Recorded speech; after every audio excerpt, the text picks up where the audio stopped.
88వ జన్మదిన సందర్భంగా ఈ యొక్క మహానాడుకి విచ్చేసిన తెలుగుదేశం పార్టీ కార్యకర్తలకు, తెలుగింటి ఆడపడుచులకు, యువతకు, తెలుగు యువతకు, అలాగే ఈరోజు ఆయన ఈ యొక్క జయంతిని పురస్కరించుకొని ఈనాడు ప్రకృతే పులకరించింది.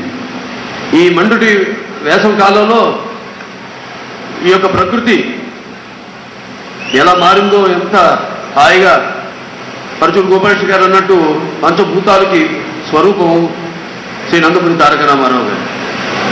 ఈ భూమి మీద అందరూ పుడతారు, గిడతారు, కానీ అందరూ మహానుభావులు కాలేరు.